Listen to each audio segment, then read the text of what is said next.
এবছর রাজ্যে আলুর ফলন খুব ভালো হয়েছে। আশানুরূপ ফলনের পাশাপাশি চাষিরা যাতে উপযুক্ত দাম পান এবং হিমঘরে আলু নির্বিঘ্নে রাখতে পারেন, তার জন্য রাজ্য সরকার আলু চাষিদের স্বার্থে বেশ কিছু গুরুত্বপূর্ণ ব্যবস্থা নিয়েছে। পোটেটো প্রকিউরমেন্ট স্কিম 2026 এই স্কিম ঘোষণা করে হিমঘরে চাষিদের কাছ থেকে সরাসরি ন্যূনতম কুইন্টাল প্রতি 950 টাকা দামে আলু কেনা হচ্ছে। রাজ্যের প্রচুর সমবায় হিমঘর সহ বেসরকারি হিমঘরেও এই প্রকল্পে আলু কেনার কাজ শুরু হয়েছে। হিমঘরে সংরক্ষণযোগ্য পাকা আলু তোলার কাজ দক্ষিণবঙ্গে সবে শুরু হলেও উত্তরবঙ্গে এখনো শুরু হয়নি। আলু তোলার পরিমাণ বাড়লে এই প্রকল্প আরো গতি পাবে।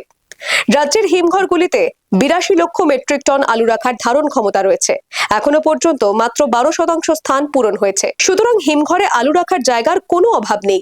এই ধারণ ক্ষমতার 30% স্থান ক্ষুদ্র ও প্রান্তিক চাষিদের জন্য নির্দিষ্ট রেখে আগেই সরকারি আদেশনামা প্রকাশ করা হয়েছে।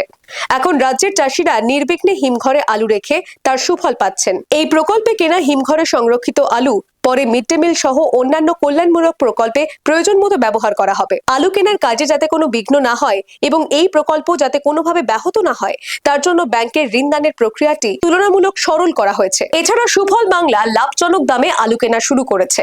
রাজ্যের প্রতিটি চাষির সঠিক দাম পাওয়া এবং নির্বিঘ্নে সংরক্ষণ করার সুযোগ সুনিশ্চিত করা হয়েছে। Bureau report, the wall news.